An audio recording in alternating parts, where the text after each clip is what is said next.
За сайн байцгаана уу хүмүүс ээ. За бид социолог бүлэг сэдвийг үргэлжлүүлэн судалж байна. За энэ хүрээнд өнөөдрийн судалгаа агуулга бол нийгмийн өөрчлөлт гэсэн сэдэв байгаа. За энэхүү сэдвийн үндэсгэрүүлэн тодруулах нэг ойлголт бол хамтын зан үйл гэсэн ойлголт байгаа. За багш нь өнөөдөр энэ хамтын зан үйл гэж юу вэ? За түүний тайлбарлсан онолоодын тухай мэдээллийг дэлгэрүүлэн тайлбарлая. За хамтын зан үйлтэй холбоотой түүнийг тодруулах чиглэсэн багш нар мэдээлэл уншиж өгье. За 2014 оны 3 сард Одессын загас худалдааны зах дээр хэсэг хөгжимчид цугларан Цэцховны 8 дугаар симфоник тоглосон. За Украин улс Европын холбоонд элсэх оролдлого хийсний улмаас Усан холбооны улсын арим Бэлбэг дэх Украины нисэх баазыг хяналттай байлгах үеийн болгоомжлол айц буюу нөхцөлийг Одессын филармоны оркестр болон Дөрийн театрынхан хөгжим урлагаар сэргээхээр инхүү тоглосон.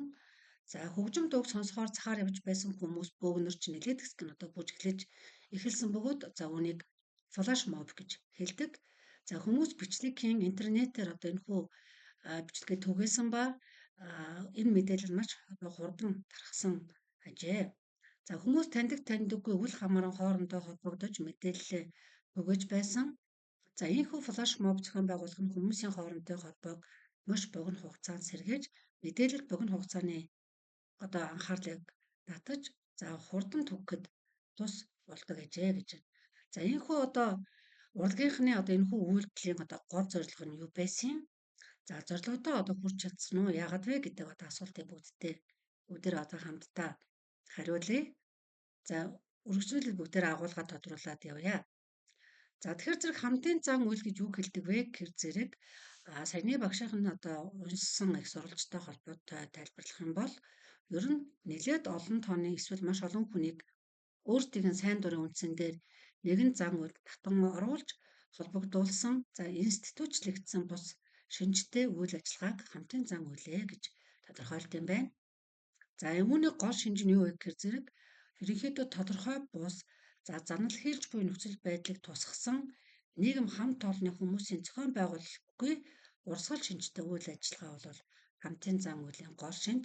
За бас нэг гол шинж нь бол институтийн хэм хэмжээний дагуу биш зайлшгүй хийх ёстой үйлдэлээс гадуур хийгдэж байгаа үйлдэл гэж тайлбарлалт юм байна. За хамтын зан үйлийн тухай Лофланд гэдэг судлаач бол дараах ойлголтуудыг ангиллиг бол хийсэн байна. За үүнд ер нь бол хамтын зан үйлийн гол шинж бол нэг ижил үзэгдэл адилаар сэтгэл хөдлөж байгаа хүмүүсийн нэгдэл гэсэн ерөнхий шинж байгаа бөгөөд үүнд олон түмэн бөөн хүмүүс гэсэн ойлголтыг бол ялгаж тайлбарласан байна. За хамтын зан үйлийн төрөлд оролцож байгаа хүмүүс нь бөөн хүмүүс, олон түмэн, нийт хүмүүс гэсэн ойлголтууд энд тайлбарлагдаж байна. За хамтын зан үйлийн илэрч байгаа сэтгэл хөдлөлийн шинжүүд нь айдас, үзэн ядалт, баяр хөөр гэсэн 3 шинжээр илэрдэг юм байна. За тэгэхээр зэрэг бөөн хүмүүс гэдэг маань болохоор зэрэг айдсын хувьд яаж илэрч байна вэ? За энэ хүмүүс нь гал түмэр осол зэрэг ямар нэгэн зүйлээс айж сандарсан байдаг. За мөн үзэн ядалт нь ямар нэгэн бүлэг буюу хувь хүний үйлдэлийг нийтийн байдлаараа үзэн ядаж байгаа ийм байдлаар илэрдэг.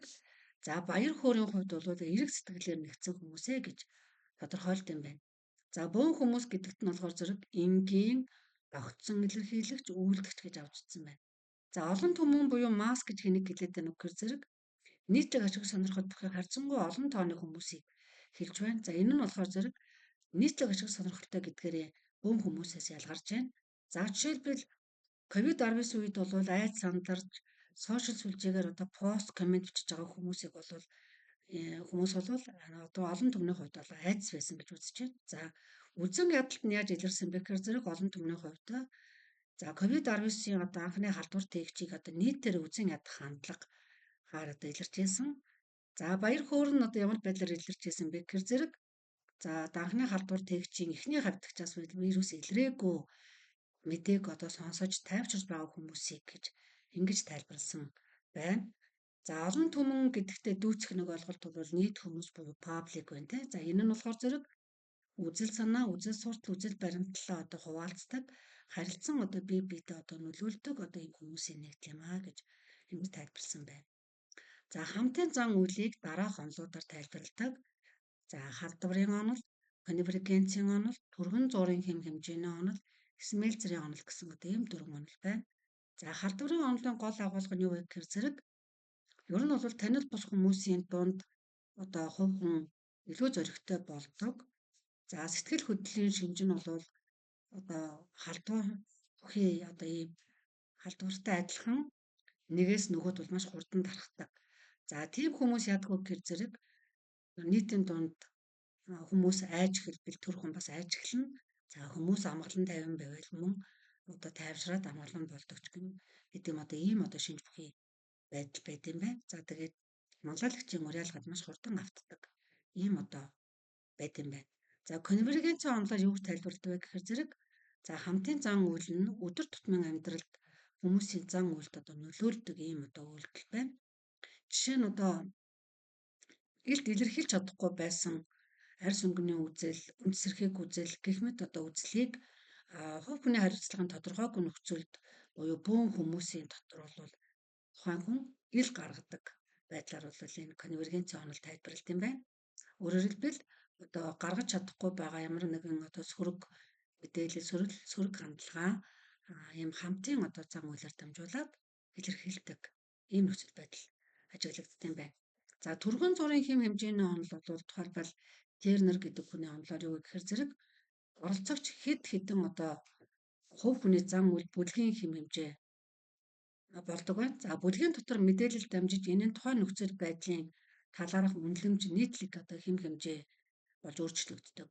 За жишээлбэл COVID-19 одоо анхны вирусын халдвар авсан тээгчийн талаарх одоо сөрөг мэдээлэл болвол энэ бүлгийн мэдээлэл болж өөрчлөгдөж байсан. За мөн хэд хэдэн зан үеийн одоо хэд хэдэн хувь хүний зан үйлээс мөн одоо бүлгийн мэдээлэл эерэг байдлаар бас өөрчлөлт болох нь гэж ингэж үздэг юм байна. За Шмельцерийн онолоор юу гэж үздэг вэ гэхээр зэрэг хамтын зан үйлийн нийгмийн хүчин зүйлийг одоо тайлбарлахад нэлээд анхаарсан. За хамтын зан үйл гарах гол нөхцөл нь бол нийгмийн бүтцээсээ улбаатай. За ялангуяа одоо шудраг бус нөхцөл байдлаас хамааралтай гэж тайлбарласан. За тухайлбал хамтын зан үйлд хүргэх одоо бүтцлэг шалтгаан, за бүтцийн одоо хурцтмал байдал, эсэргүүцэл дургуутслын одоо нийтлэг ихтгэл үнэмшүүл, за идэвхжүүлэх хүчин зүйл, за үйлдэлийн бэлэн байдал борох буюу нийгмийн хяналт зэргээр илэрдэг гэж тайлбарласан. За энэ нь бол тухайлбал одоо нийгмийн ялгуурлан гадуурхалттай холбоотойгоор бол энэ Шмельцерийн онолыг бол авч үздэг юм байна. За ингээд хамтын зан үйлтэй холбоотой гол тайлбарлах онолууд буюу мэдээллийг багш нь ингээд өгөр өндөрлөө. За бүгдээрээ хичээлээ явцад үнтэй холбоотой дасгал даалгавруудыг ажиллах болно. За ингээ анхаарал тавьсанд баярлалаа.